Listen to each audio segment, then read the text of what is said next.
Hello guys, welcome to our Pariksha Bindu channel. I hope आप सब अच्छे होंगे। आज की क्लास पॉलिटी की काफ़ी इम्पोर्टेंट क्लास है, जिसमें हम प्रेसिडेंट ऑफ इंडिया के बारे में जानेंगे, यानी कि भारत के राष्ट्रपति के बारे में यहाँ पर हम बात करेंगे।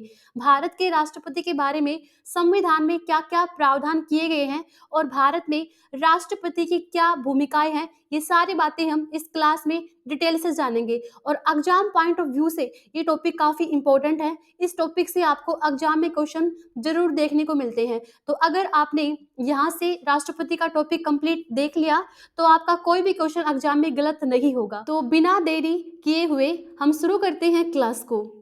तो सबसे पहले बात करते हैं राष्ट्रपति कौन है और भारतीय राजनीति में उसकी संवैधानिक स्थिति क्या है। तो भारत का जो राष्ट्रपति है वो राज्य का प्रमुख और भारत का प्रथम नागरिक होता है। भारतीय संविधान के अनुसार राष्ट्रपति भारतीय सशस्त्र बलों का सर्वोच्च कमांडर है और उसके पास प्रधानमंत्री और केंद्रीय मंत्रिपरिषद के अन्य सदस्यों को नियुक्त करने के साथ साथ उन्हें बर्खास्त करने की भी शक्ति कौन रखता है? अभी भारत का राष्ट्रपति रखता है। राष्ट्रपति एक प्रमुख व्यक्ति के रूप में कार्य करता है और देश की एकता का प्रतिनिधित्व करता है। राष्ट्रपति की शक्तियां काफी हद तक औपचारिक है। वास्तविक कार्यकारी शक्ति प्रधानमंत्री और मंत्रिमंडल में निहित होती है। तो आपसे पूछ ले, जो वास्तविक कार्यकारी शक्ति हैं वो किसके पास में होती हैं? तो वो होती है भारत के प्रधानमंत्री और मंत्रिमंडल के पास में होती हैं। राष्ट्रपति के पास सर्वोच्च न्यायालय और उच्च न्यायालयों में न्यायाधीशों और राज्यों के राज्यपालों को नियुक्त करने का भी क्या भी अधिकार है। इनके पास में शक्ति है कि वो सर्वोच्च न्यायालय और उच्च न्यायालयों के जो न्यायाधीश हैं और उनके मुख्य न्यायाधीशों की वो क्या कर सकता है? नियुक्ति कर सकता है। ठीक है। और किसकी भी? राज्यपाल की नियुक्ति भी कौन करेगा? भारत का राष्ट्रपति ही करता है। अब बात करते हैं भारत रत्न पाने वाले राष्ट्रपति कौन कौन है। तो अब तक भारत के 6 राष्ट्रपति को जो है वो भारत रत्न से सम्मानित किया जा चुका है। तो उनको एक बार देखते हैं। तो डॉक्टर राजेंद्र प्रसाद जो भारत के प्रथम राष्ट्रपति थे, इनको भारत रत्न 1962 में मिला था। डॉक्टर सर्वपल्ली राधाकृष्णन जो भारत के दूसरे राष्ट्रपति थे, इनको भारत रत्न मिलता है 1954 में। डॉक्टर जाकिर हुसैन, इनको भारत रत्न दिया गया था 1963 में। वीवी गिरी, इनको भारत रत्न मिला था 1975 में। डॉक्टर एपीजे अब्दुल कलाम, जिनको भारत में मिसाइल मैन ऑफ इंडिया भी कहा जाता है, इनको भारत रत्न मिला था 1997 में। प्रणब मुखर्जी, ये भारत के राष्ट्रपति थे, इनको मिलता है 2019 में। ठीक है। तो 2019 में प्रणब मुखर्जी को भारत रत्न से जो है वो सम्मानित किया गया था। जो भारत रत्न है ये भारत का सर्वोच्च नागरिक सम्मान है, जिसकी शुरुआत कब होती है भी? 1954 में।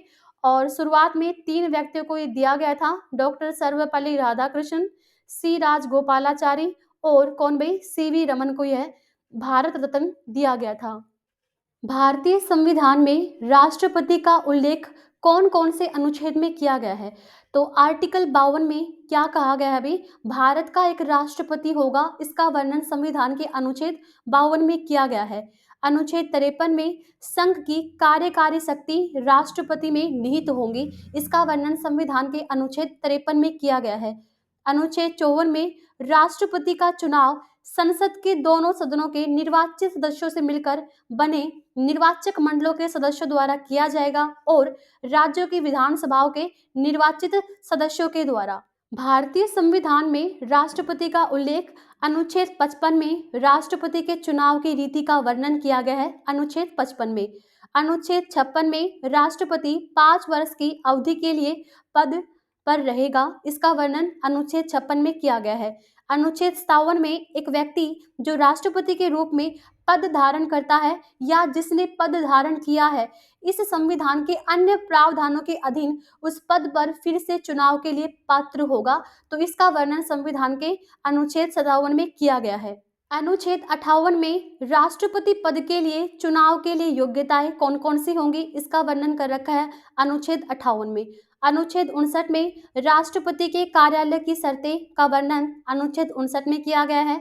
अनुच्छेद 60 में राष्ट्रपति पद की शपथ का वर्णन संविधान के अनुच्छेद 60 में किया गया है। भारतीय संविधान में राष्ट्रपति का उल्लेख में अनुच्छेद 61 में राष्ट्रपति पर महाभियोग चलाने की प्रक्रिया का वर्णन अनुच्छेद 61 में किया गया है। अनुच्छेद 62 में राष्ट्रपति के कार्यकाल एवं रिक्ति से संबंधित प्रावधान अनुच्छेद 62 में किया गया है। तो देखते हैं राष्ट्रपति बनने के लिए योग्यताएं क्या क्या चाहिए। इसका वर्णन संविधान के 58 में किया गया है। अनुच्छेद 58 राष्ट्रपति के रूप में चुनाव के लिए आवश्यक योग्यताओं से संबंधित है और ये योग्यताएं इस प्रकार हैं कि वह भारत का नागरिक होना चाहिए, उसकी आयु 35 वर्ष से अधिक होनी चाहिए, वह लोकसभा अर्थात लोकसभा के सदस्य के रूप में चुनाव के लिए योग्य होना चाहिए, उसे संघ या किसी राज्य सरकार या किसी स्थानीय या सार्वजनिक प्राधिकरण के अधीन लाभ का कोई पद धारण नहीं करना चाहिए। भारत के राष्ट्रपति का चुनाव तो अनुच्छेद 54 के अनुसार राष्ट्रपति का चुनाव सीधे लोगों द्वारा नहीं किया जाता, बल्कि वह निर्वाचक मंडल द्वारा चुना जाता है, जिसमें निम्नलिखित सदस्य होते हैं। संसद के दोनों सदनों के निर्वाचित सदस्य होंगे, सभी राज्य विधानसभाओं के निर्वाचित सदस्य होंगे, केंद्र शासित प्रदेश दिल्ली और पुदुचेरी की विधानसभाओं के निर्वाचित सदस्य होंगे। यह प्रावधान 1992 के 70वें संविधान संशोधन अधिनियम द्वारा जो जोड़ा गया था। ठीक है, तो यानी कि जो राष्ट्रपति का चुनाव होता है, इसकी निर्वाचन प्रणाली के अंदर कौन कौन भाग ले सकते हैं। तो संसद के दोनों सदन यानी कि लोकसभा राज्यसभा के जो निर्वाचित सदस्य हैं वो इसमें भाग ले सकते हैं। सभी राज्य विधानसभाओं के निर्वाचित सदस्य यहाँ पर भाग ले सकते हैं।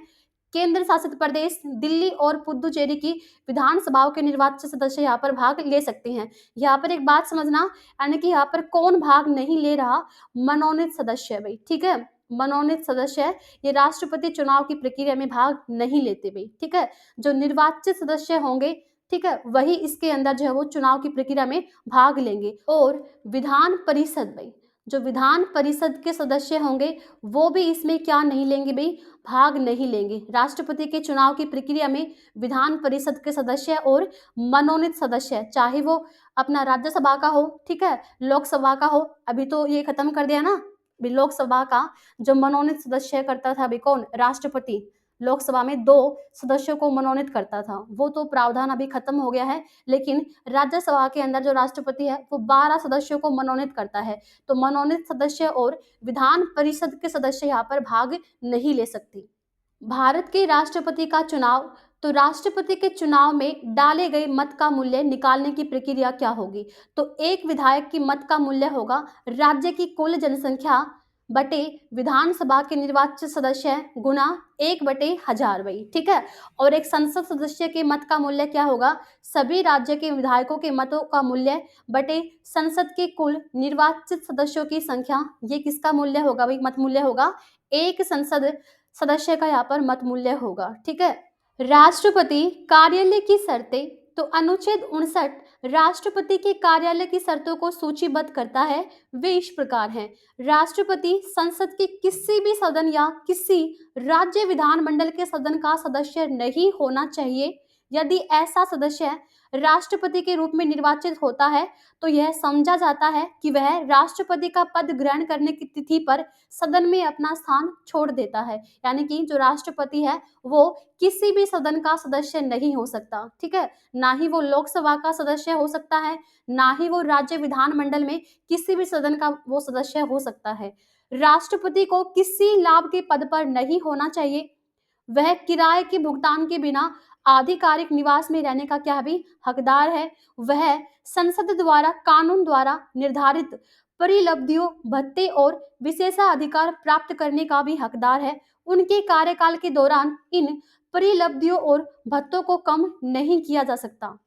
राष्ट्रपति पर महाभियोग की प्रक्रिया संविधान के अनुच्छेद 61 में की गई है। तो अनुच्छेद 61 संविधान के उल्लंघन पर भारत के राष्ट्रपति पर महाभियोग चलाने की प्रक्रिया का वर्णन संविधान के अनुच्छेद 61 में किया गया है।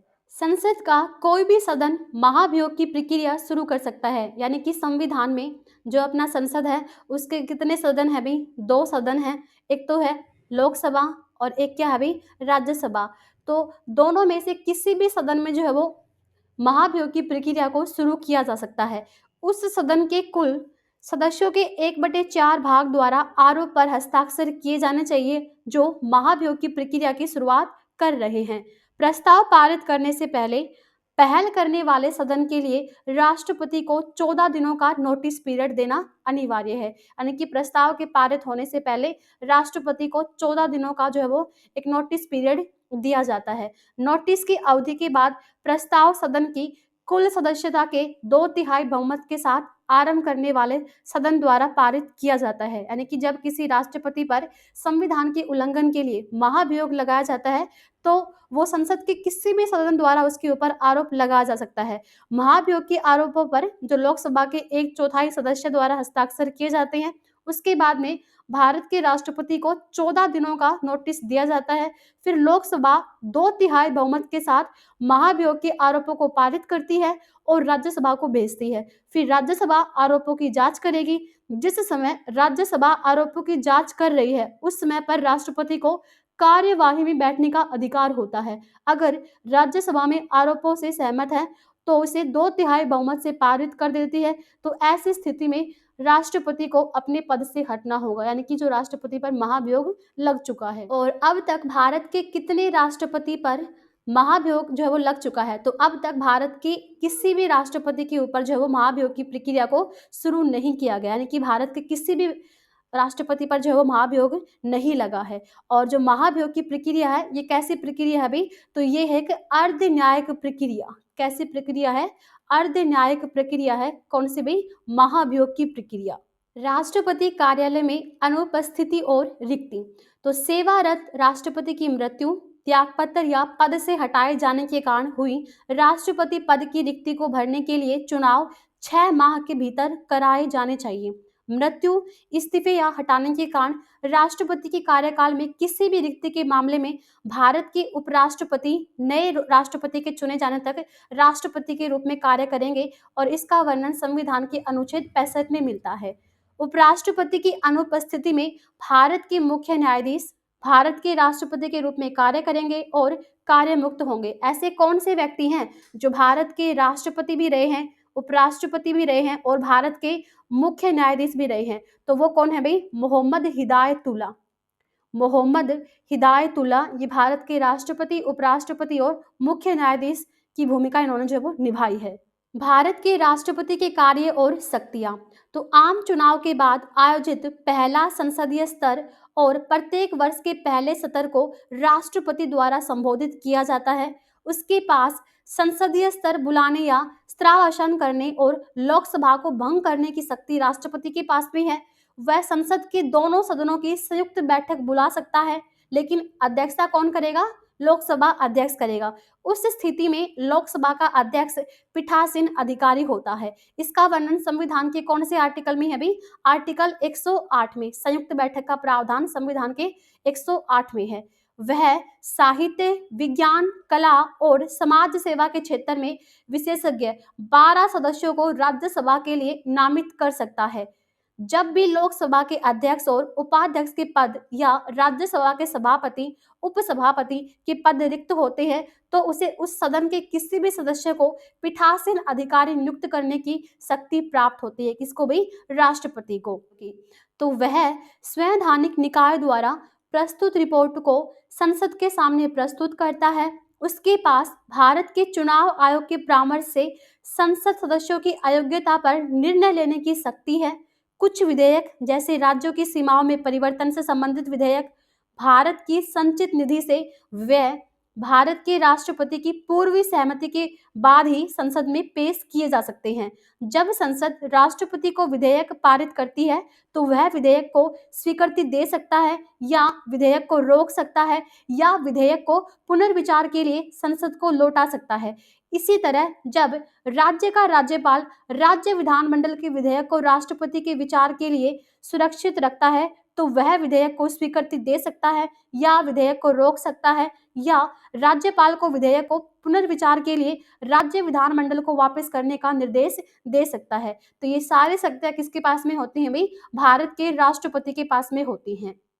राष्ट्रपति के कार्यकारी कार्य यानी कि एग्जीक्यूटिव फंक्शंस क्या है राष्ट्रपति के? वह निम्नलिखित नियुक्तियों को करने के लिए जिम्मेदार है। भारत के प्रधानमंत्री की नियुक्ति कौन करता है? भारत का राष्ट्रपति। और उनके मंत्री परिषद की नियुक्ति भी कौन करता है? भारत का राष्ट्रपति। भारत के महान्यायवादी की नियुक्ति करता है, राज्यों के राज्यपालों की नियुक्ति करता है, भारत के नियंत्रण और महालेखा परीक्षक की नियुक्ति भी भारत के राष्ट्रपति ही करता है। भारत के मुख्य चुनाव आयुक्त और अन्य चुनाव आयुक्त की नियुक्ति भी कौन करता है? भारत का राष्ट्रपति ही करता है। वित्त आयोग के अध्यक्ष और सदस्यों की नियुक्ति करता है। संघ लोक सेवा आयोग के अध्यक्ष और सदस्यों की भी नियुक्ति करता है। वह निम्नलिखित आयोग की भी नियुक्ति करता है। राष्ट्रीय अनुसूचित जाति आयोग की नियुक्ति करता है, राष्ट्रीय अनुसूचित जनजाति आयोग की नियुक्ति करता है। अन्य पिछड़ा वर्ग के राष्ट्रीय आयोग की नियुक्ति कौन करेगा? तो वो करता है भारत का राष्ट्रपति। वह प्रशासकों की नियुक्ति करते सीधे केंद्र शासित प्रदेशों का भी क्या करता है? अभी प्रशासन करता है कौन? भारत का राष्ट्रपति। वित्तीय कार्य यानी कि फाइनेंशियल फंक्शंस क्या हैं भारत के राष्ट्रपति के? उनकी पूर्व सिफारिशों पर ही धन विधेयक संसद में पेश किया जा सकता है और अनुदान की मांग भी की जा सकती है। हर 5 साल में वह भारत की वित्त आयोग का गठन करते हैं जो केंद्र और राज्यों के बीच राजस्व के वितरण के संबंध में सिफारिश प्रदान करते हैं। वह वार्षिक वित्तीय विवरण को संसद के समक्ष रखता है। अप्रत्याशित व्यय को पूरा करने के लिए राष्ट्रपति के पास भारत की आकस्मिक निधि से धन देने की शक्ति भी है। न्यायिक कार्य यानी कि जुडिशियल फंक्शंस क्या हैं? तो जुडिशियल फंक्शन है वह भारत के मुख्य न्यायाधीश, सुप्रीम कोर्ट के जज, हाई कोर्ट के जजों की नियुक्ति करता है भारत का राष्ट्रपति। भारतीय संविधान के अनुच्छेद 72 के अनुसार राष्ट्रपति के पास में किसी भी व्यक्ति को क्षमादान या राहत देने और सजा देने की शक्ति भी किसके पास में है? भारत के राष्ट्रपति। यानी कि क्षमादान का प्रावधान संविधान के कौन से आर्टिकल में राष्ट्रपति के पास में है? तो वो अभी संविधान के आर्टिकल 72 में।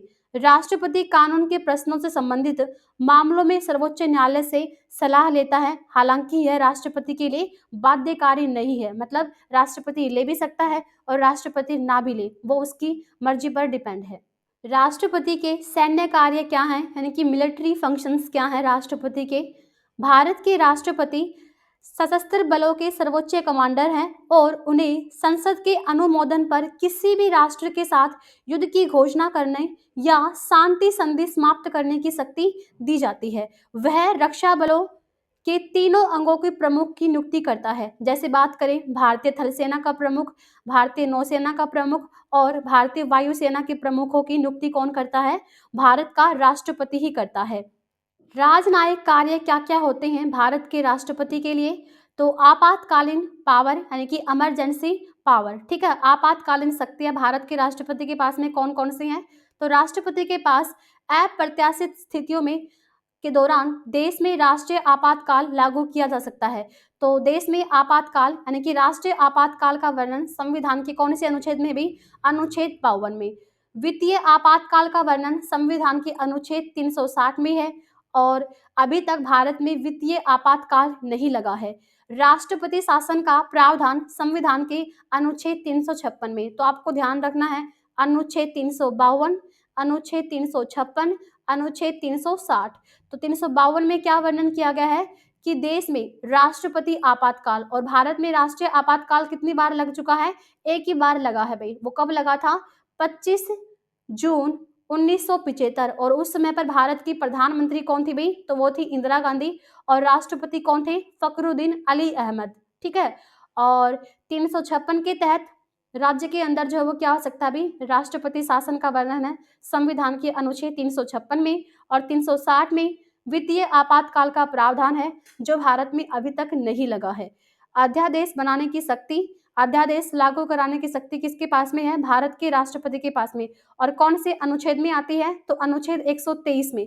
तो अनुच्छेद 123 में राष्ट्रपति को अध्यादेश जारी करने का अधिकार देता है जब संसद के दोनों सदनों में अवकाश हो या संसद के दोनों सदनों में से कोई एक अवकाश में हो, ठीक है। तो उस समय पर अध्यादेश लाने की शक्ति किसके पास में है भाई? भारत के राष्ट्रपति के पास में। तो अध्यादेश का प्रावधान संविधान के कौन से आर्टिकल में किया गया है? आर्टिकल 1, 2, 3 में। भारतीय राष्ट्रपतियों की सूची।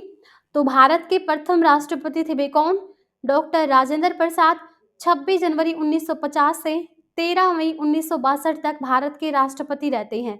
और डॉक्टर राजेंद्र प्रसाद ये एकमात्र भारत के ऐसे राष्ट्रपति हैं जो भारत के 2 बार राष्ट्रपति बने थे। फिर दूसरे स्थान पर आते हैं डॉक्टर सर्वपल्ली राधाकृष्णन। ये भारत के दूसरे राष्ट्रपति थे। 13 मई 1962 से लेकर 13 मई 1967 तक ये भारत के राष्ट्रपति रहे हैं। थर्ड हैं डॉक्टर जाकिर हुसैन, जो भारत के प्रथम मुस्लिम राष्ट्रपति थे।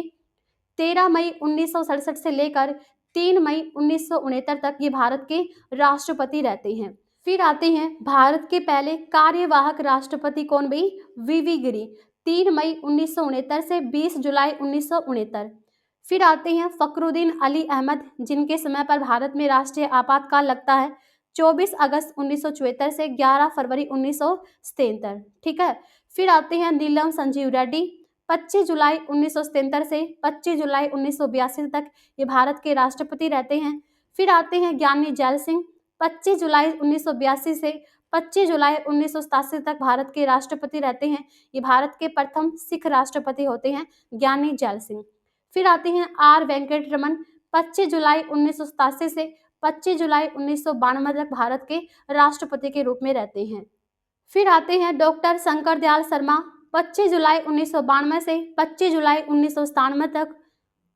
फिर आते हैं के आर नारायण, ये रहते हैं भारत के राष्ट्रपति के रूप में 25 जुलाई 1997 से लेकर 25 जुलाई 2002 तक। डॉक्टर एपीजे अब्दुल कलाम, ये भारत के राष्ट्रपति रहते हैं 25 जुलाई 2002 से 25 जुलाई 2007 तक। भारत की पहली महिला राष्ट्रपति आती हैं फिर प्रतिभा देवी सिंह पाटिल, 25 जुलाई 2007 से 25 जुलाई 2012 तक। फिर आते हैं भारत के राष्ट्रपति प्रणब मुखर्जी, 25 जुलाई 2012 से लेकर 25 जुलाई 2017 तक ये भारत के राष्ट्रपति रहते हैं। फिर आते हैं रामनाथ कोविंद, 25 जुलाई 2017 से 25 जुलाई 2022 तक ये भारत के राष्ट्रपति रहते हैं। फिर आती हैं द्रौपदी मुर्मू, 25 जुलाई 2022, और वर्तमान में भी कौन है? राष्ट्रपति द्रौपदी मुर्मू हैं। तो भारत की पहली महिला आदिवासी राष्ट्रपति कौन है भाई? तो भारत की पहली आदिवासी राष्ट्रपति हैं अपने कौन? द्रौपदी मुर्मू भाई। ठीक है। डॉक्टर राजेंद्र प्रसाद सबसे लंबे समय तक सेवा करने वाले भारतीय राष्ट्रपति थे। उन्होंने देश के राष्ट्रपति के रूप में 2 कार्यकाल पूरे किए थे। सबसे कम समय तक राष्ट्रपति रहने वाले तीसरे भारतीय राष्ट्रपति जाकिर हुसैन थे, जो भारत के प्रथम मुस्लिम राष्ट्रपति भी थे। जब वह अपने कार्यकाल में थे तभी उनका निधन हो गया था, और उनके बाद में फिर कार्यवाहक राष्ट्रपति कौन आते हैं? वीवी गिरी। तो ये थी अपनी आज की क्लास। आई होप आप सभी ने काफ़ी इन्जॉय किया होगा। अगर आपको हमारा कंटेंट और क्लास अच्छा लगा है तो इसको ज़रूर लाइक कीजिए और अपने दोस्तों के साथ में इसको ज़रूर शेयर कीजिएगा। और अगर आपने अभी तक हमारे परीक्षा बिंदु चैनल को सब्सक्राइब नहीं किया है तो हमारे परीक्षा बिंदु चैनल को सब्सक्राइब भी कीजिएगा। तो आज के लिए इतना ही, मिलते हैं नेक्स्ट क्लास में। शुक्रिया।